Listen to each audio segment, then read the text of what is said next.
نحمدہ ونصلی علی رسولہ الکریم۔ اعوذ باللہ من الشیطان الرجیم، بسم اللہ الرحمن الرحیم۔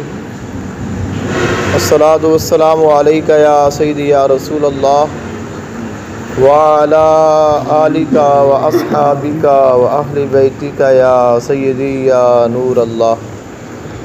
محترم حاضرین، اللہ تعالیٰ نے قرآن مجید فرقان حمید میں ارشاد فرمایا، یا ایھا الذین آمنوا لا تأکلوا اموالکم بینکم بالباطل۔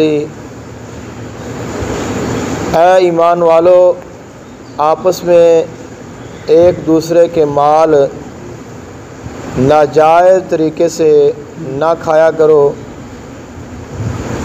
ہاں یہ ہے کہ اگر تم ایک دوسرے کے ساتھ تجارت کرتے ہو یا ایک دوسرے کی رضا کے ساتھ تم اگر ایک دوسرے سے مال لیتے ہو یا کسی کو دیتے ہو تو وہ جائز ہے۔ فرمایا وَلَا تَقْتُلُوا أَنفُسَكُمْ، اور اپنے آپ کو قتل نہ کرو۔ ان اللہ کان بکم رحیما، بے شک اللہ تعالیٰ تمہارے اوپر بہت مہربان ہے۔ وَلَا تَقْتُلُوا أَنفُسَكُمْ، اس کا ایک معنی تو یہ ہے کہ انسان اپنے آپ کو قتل نہ کرے، جس کو ہم خودکشی کہتے ہیں، وہ حرام ہے، ناجائز ہے۔ اور یہاں پہ جو اس کا معنی ہے مفہوم کے اعتبار سے وہ یہ ہے کہ اگر کوئی شخص کسی دوسرے بھائی کا مال ناجائز طریقے سے، باطل طریقے سے کھا لیتا ہے یا اس کو غصب کر لیتا ہے تو فرمایا ایسے ہی ہے جیسے اس نے خود کو اپنے ہاتھوں سے ہی ہلاکت میں ڈال دیا۔ سیدنا علی المرتضیٰ شیر خدا کرم اللہ وجہ الکریم، آپ کے فرمانے ذیشان ہے، آپ نے فرمایا الحجر الغصیب فی الدار رہن علی خرابیہا۔ فرمایا گھر میں ایک غصبی پتھر کا لگانا اس کی ضمانت ہے کہ وہ تباہ و برباد ہو کر رہے گا۔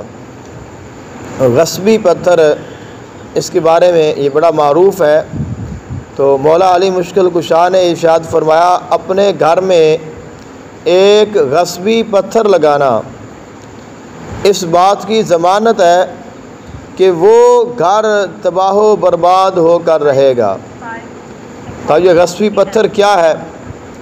غصب کہتے ہیں کسی سے کوئی چیز چھین لینا، غصب کر لینا، کسی کا حق مار لینا۔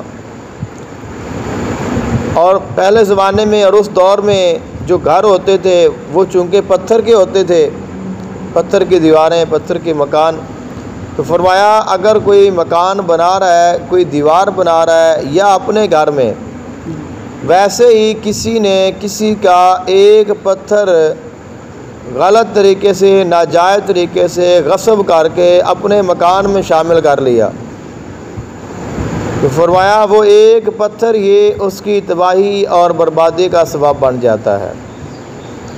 جیسے ہم آج کل کے دور میں مکان بناتے ہیں، اس میں اینٹیں لگاتے ہیں، روڑے لگتے ہیں، تو فرمایا اگر کسی نے اپنا مکان بناتے ہوئے ایک اینٹ بھی، ایک روڑا بھی کسی دوسرے شخص کا اپنے مکان میں لگا لیا تو وہ ایک جو اینٹ ہے وہ اس کے پورے گھر کی تباہی کا سبب بن جاتی ہے۔